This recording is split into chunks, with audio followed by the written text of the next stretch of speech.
in 2024, I was on a cruise ship and blessed to be on a cruise ship with my family. It was a great time.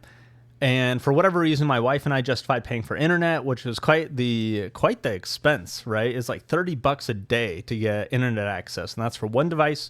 And I can't remember why we justified it, but of course, we justified it, and then we got it, and then we used it for whatever reason we had come up with, and then it was like, oh, we have internet now. And so I went ahead and was downloading and watching YouTube videos. And one of the YouTube videos that I watched was the latest episode of the May the Zoo Be With You podcast. I cannot shill for this podcast more, except they don't pay me. They're not a sponsor, but let me tell you that one of my life goals is to somehow beg myself onto an episode. That is a life goal. But May the Zoo Be With You is a podcast about trading cards. It's hosted by Kitchen Table TCG, Louie, which is a YouTube channel. You can check it out, watch their podcast. A lot of fun. I think it's great. Excuse me. So anyways, I was listening to the latest episode, and a character on that podcast, George, was questioning the validity of Louie's Patreon program. And it wasn't a Patreon program. It's done through like Discord. It's his Gold Wizard program. That's what I'm going to call it. But, George was questioning like, hey, your Gold Wizard program, you're really scamming these people out of money, aren't you? And Louie, to defend himself, said, no, look, I have all these Gold Wizards that are actually making money from me because they buy sealed Commander deck sets, they break them open and sell the singles, and they net hundreds of dollars a week. And George is like, sure, whatever. And I was like, really? Like, what? Like, I am money grubby. Like, I hear hundreds of dollars a week, and I'm like, yeah? Like, I've got a good job. I make great money, whatever. But, there's a lot you could do with an extra $100 a week, even just $100, but hundreds of bucks a week. I mean, talking too about Magic as a hobby, like, who wouldn't want to open up an extra booster box a week? You know what I'm saying? Like, that's not the best way to spend your money, but it's fun. It's fun. And so I'm thinking, like, if I can figure out how to make my hobby, Magic the Gathering, profitable, then I can justify buying a lot more Magic the Gathering, right? That's like part of the impetus. There's also this reality, which is like, if I can make money on the side, I can help my family, blah, blah, blah, boring. So I was very interested by that, and I took it as a challenge, and I said, okay, sure, Louie, if your Gold Wizard program can like end up being a side hustle for me, I'm going to go for it. So I signed up. And I've since then signed up for many different Patreon programs, and they've all been great. But I was really interested in whatever this opportunity was to buy Commander deck sets, break them down, sell them. And I'm here to report how that has gone. Have I made hundreds of bucks a week through these Gold Wizard and other Patreon, Discord, whatever programs? Yes. Yes, I have. Absolutely. It's gone great. The rest of this video is going to go as follows. I'm going to explain all the good stuff. And then at the end, I'm going to explain the bad stuff. If you just listen to the good stuff, you could be misled because I'm not yet talking much about the bad stuff. So just beware. If you stop this video halfway through, you might be like misled. I don't know. So that's my warning. The coolest thing about these programs and the ability to buy sealed Magic product and flip it and sell it back in 2024 was just how purely profitable it was. At the time, the obvious buy was the Murders at Karlov Manor Commander deck set. We could buy those for $120 for a case shipped to our door. And it is a wild Commander deck set. I mean, there's 3 game changers. There's like Seedborn Muse, Troubled in Pairs, Jessica's Will in these pre-con decks.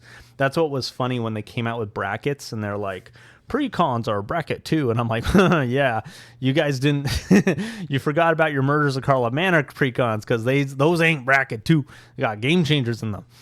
But, and I actually don't know the definition of the brackets, although I don't think bracket 2 has game changers. Anyways, not the point. So There was easily, like, after shipping and fees, like 150 plus bucks of value inside of these Commander deck sets. And that wasn't even including the collector sample pack, which you could sell those for like $3-4 each. So at the end of the day, selling all the extras, the extra money you could get from selling the $5 below cards with TCG Player charging extra for shipping and things like that. My rough estimate for how much money I was making for each one of these Commander deck sets from Murders of Karlov Manor back in 2024 and early 2025 was like $30 to $50. It's pretty crazy. So I could buy, for under $1,000, I could buy 5 sets of Murders of Karlov Manor, get them shipped to my door, open them up, break them down. I was already a level 4 TCG Player seller, so I'm able to use the app, scan the cards, post them online, sell them. And then they'd sell relatively quickly. Of course, it does take time. More on that later. It takes some time, but they'd sell relatively quickly. And then I'd sell the collector sample packs as bundles in Discord groups or on Facebook or whatever, and get cash from that. And I was netting hundreds of dollars a week, like easily 200, but sometimes later when I amped it up, like 300, $400 a week. It was incredible. It was so good. Guess what, by the way? Put the guess in your head. How much do you think the Murders of Karlov Manor Commander deck set goes for today? A nice $350. Isn't that crazy? We were buying these for like $130 shipped or $120 shipped. Now, just 2 years later, they are muy expensive. Pretty crazy. Anyways, so that was a good time. And the song didn't end either. I mean, and I say we because I'm not the only one who does this, and I'm not the biggest one who does this. I'm not the most successful one who does this. I'm just like one guy who heard the pitch on May the Zoo Be With You and started doing this. And I'm also not like a super pro accountant. I've shared with you some of the numbers, but I'm not like the guy who's going to be able to tell you, I bought a collection for $1,426. And today from that collection, I've sold $1,116. And I need to sell these many cards before I get my money back. And then I'll have this many cards to sell to get the extra money that I'll actually net from this.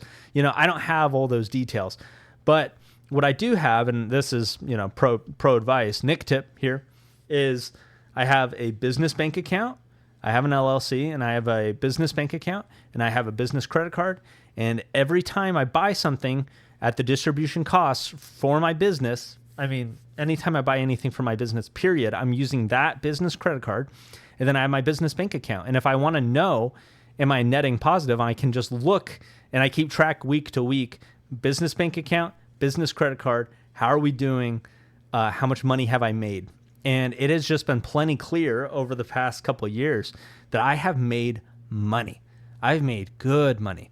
I mean, this past year, like 2025 calendar year, I sold over $100,000 on TCG Player. I took home like 70 grand, and then I took home well over 30 grand from other sources like eBay and PayPal, and some from Whatnot, good times on Whatnot.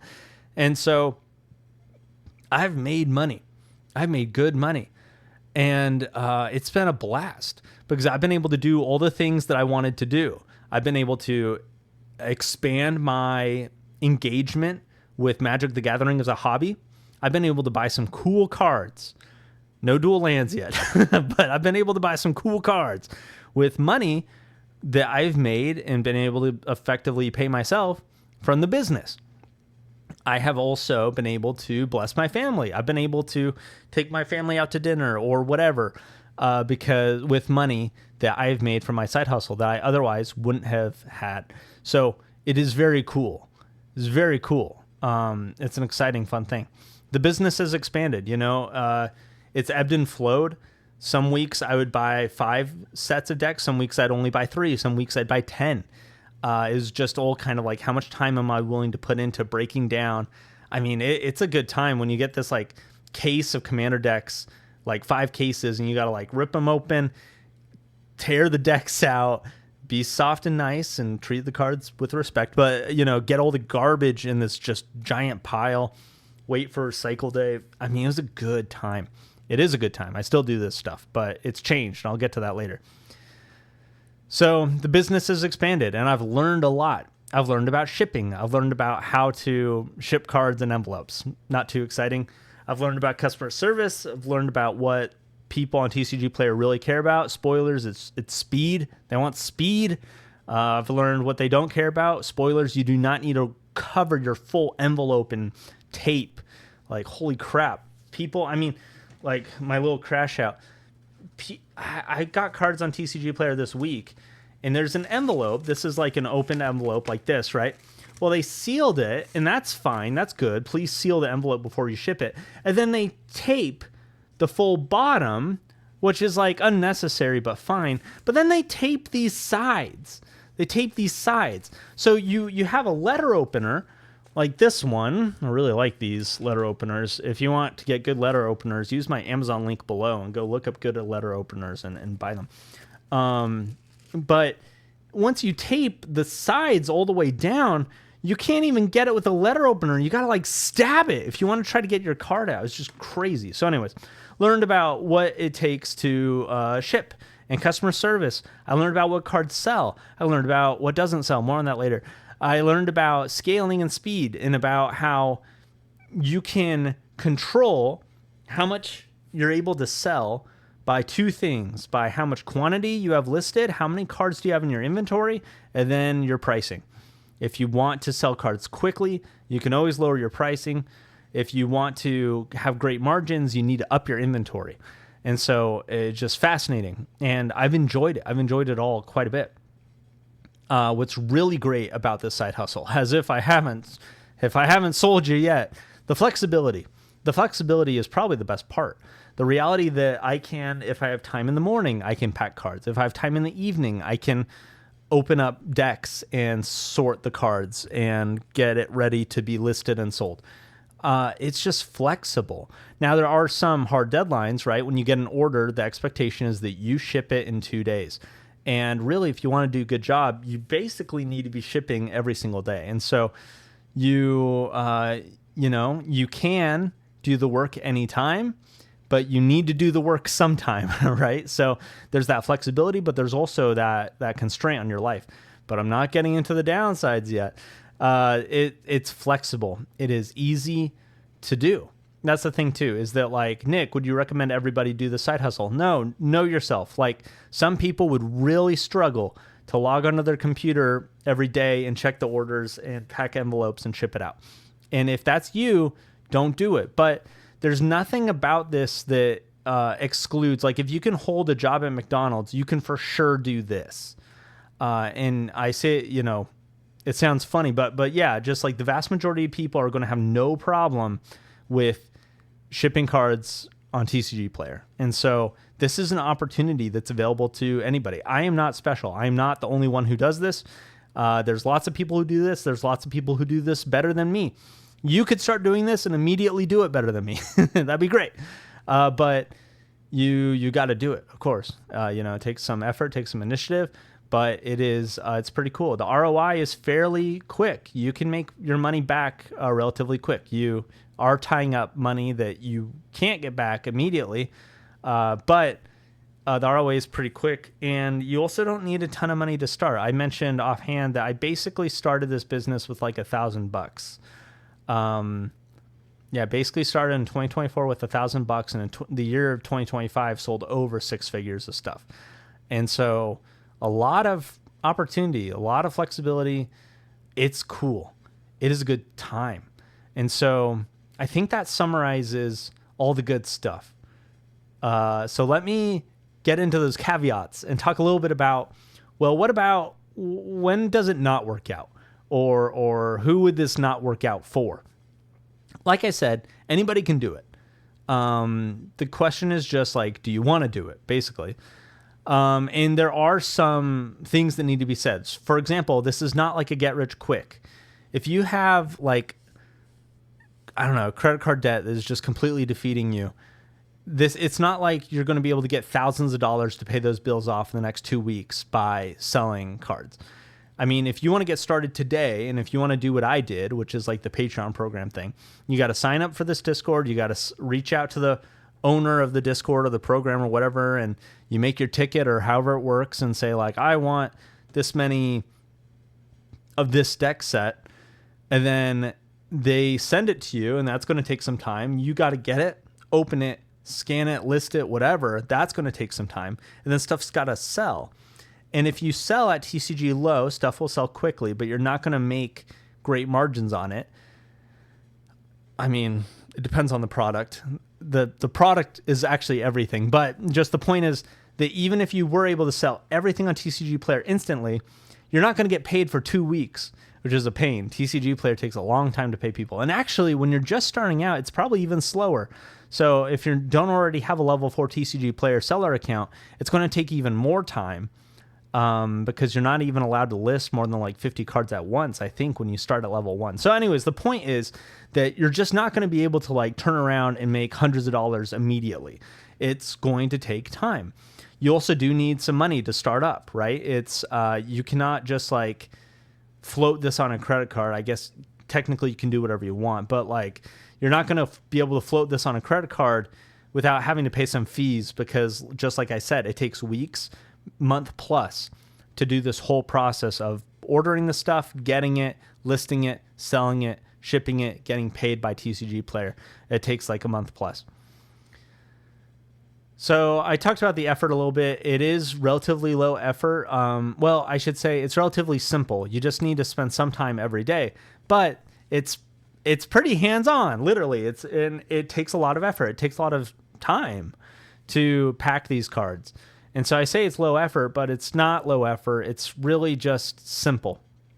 It's simple and it's flexible, but it's high effort and it takes time. And you got to, like I said, know yourself. You got to know if this is something that you can do. And you don't have to go all in. You don't have to buy 5 commander deck sets. You could buy 1. You could just sell your own. You know, you have a commander deck that you don't play with anymore. Sell that on TCG Player. See how you like it. If it's cool, and if you like the satisfaction of getting an email that's saying like, hey, your copy of whatever sold, you're going to get this much money in 2 weeks. If you enjoy that, then this might be something for you, which is pretty cool. Let me talk about risk tolerance, then I'll talk about the kind of biggest downside right now. So you must be willing to take risks because nothing is guaranteed. Like even back in the day with the Murders at Karlov Manor, when I was like making good money, making $30, like whatever that was, like, I guess that's 25% return after shipping and fees on my investment of buying these Murders of Karlov Manor commander decks and breaking them down for singles and selling them. There's risk. What if they reprinted Trouble in Pairs? What if they reprinted Jessica's Will? What if they reprinted Seedborn Muse or any of these other heavy hitters? What if they dumped these deck sets on Amazon? You know, they haven't done like big Amazon dumps since like 2023, but that was 2024. So like, who knows if they're going to do it again? Lots of questions, right? And lots of opportunities for things to go wrong. So even though you have some evidence that suggests that you're going to be able to sell this and make a profit, it could just not work out. And I've bought things that have just not worked out. I've bought collections. I've bought things where I'm like, oh yeah, I'm definitely going to make money on this. And then I definitely did not. So you have to be willing to take risks. You have to be willing to lose sometimes. But if you're careful about it and get the right stuff, on average, you're going to win. Now, the biggest downside. The story I told about 2024 in Murders at Karlov Manor is pretty cool story. It was a very different time for Magic, for trading card games in general. That was before Pokemon was crazy. That was before Magic was crazy. It was still a time of a lot of people not being interested in Magic for what Magic had to offer.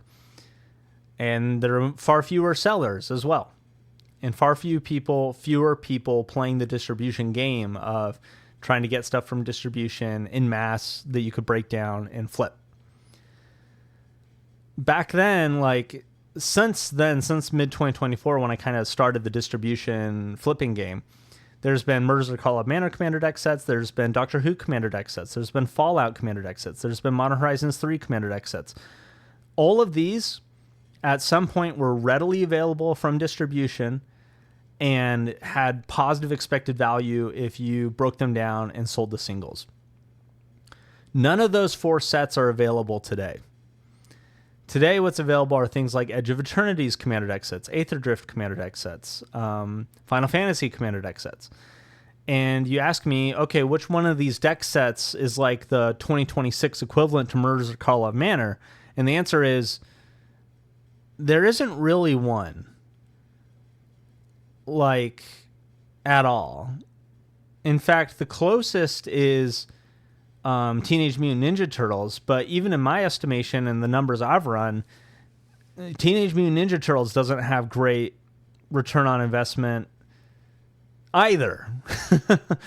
Like, maybe somebody's doing it successfully, but the numbers I've run, I'm like, I don't know if that's something you can do. There's a lot of headwinds. I mean, there aren't collector sample packs anymore, which is a big hit. Back in the day with Fallout and Lord of the Rings was another one. Lord of the Rings was a great Commander X set to break down. Back in the day, they all had collector sample packs where even if you broke even on the cards, if you had a $10 collector sample pack and 4 decks, $40, it's like not too bad to like make $40 from selling whatever number of cards. Some people would say it is pretty bad, but just the point being that there's that buffer for profitability back then that we don't have systematically. There just are not collector sample packs in these modern Commander decks. So that makes it tricky. I am still doing this game of buying stuff, breaking it down, and selling it. So it's like, well, Nick, what are you doing? And to that I say, sure, why don't I share all my secrets? So I've been buying Modern Horizons 3 cases from Flipside Games that were selling the case such that you could get a box for $210. Sorry. Yeah, that's right. $210 each. Those sold out though, like this week. So what am I going to do next? I don't know. I need to do some research, but like that's the hard part nowadays is sourcing. And not just sourcing like you can join a Patreon program, great, but then the question is, what can you buy in that Patreon program that will net you positive? And the thing is that you might not even need a Patreon program. Like I said, I could buy Modern Horizons 3 from the Patreon programs that I'm a part of, but instead I was buying it off of eBay from Flipside Gaming because they had a better price than even the Patreon distro prices that were available. Not sure how that works, really. Well, I know how it works. Flipside Games buys stuff in such a bulk amount from distribution, or they are distribution or whatever, that they're able to get it for cheaper than everyone else. And so they're able to sell it for cheaper than everyone else, and they probably net like $2 a box or something crazy. So anyways, you might not even need a Patreon program to get access to the products that you need to flip and sell. But sourcing is what you need. And I've made videos about sourcing. This isn't going to be one of those, but finding out which products you want to flip that are available to flip with positive expected value is the key, is the trick. And it's tricky right now. It's the hardest it's been in my, 2 whatever years of doing this. It's the hardest it's been. And so that is the trick. It's like you can sign up for these programs, but there's not going to be somebody to just like hold your hand and say like, hey, this is exactly what you buy and you flip that and you make profit. It's an adventure. When I bought my first case of Modern Horizons 3, I didn't know for sure it was going to make money. I just had some numbers that I got from, I use Anon's Patreon EV estimator tool. That's a great one to check out. There's also toploaded.io, which is a great EV tool for commander decks. So there's cool tools out there, and they can get you numbers that say like, oh yeah, you're probably going to make money on this, but it's not a guarantee. So there's risk. You got to try stuff out. You got to try to break it down and figure out if you can make money selling it. It's tricky. It's hard. And so that's the biggest downside right now. And it's one I'm working through too. I'm interested in sourcing more products that I can break down and sell at a profit. and so is everybody else. So we're all in this together, but also competing. I don't know. We're not. Yeah, anyway, I don't subscribe to the idea that like everyone who sells on TCG Player is my competition. We are in some ways working together. We're trying to grow the Magic pie. We're trying to sell cards to people who are interested in playing and collecting and investing and whatever. And so we're all working. We're all trying to figure this out. And some people are doing really, really great. And so I'm doing great. I wouldn't say I'm doing like really, really great, but that's part of the reason why I like sharing my advice and experience and stuff on YouTube. And hey, if you've enjoyed this video, you should subscribe. You really ought to. Just like every YouTube channel, most people that watch my YouTube channel aren't subscribed. You should subscribe. But anyways, subscribing is the biggest thing you can do to help me out. Thanks for watching. Let me know your thoughts in the comments, and I will see you in the next video. Peace.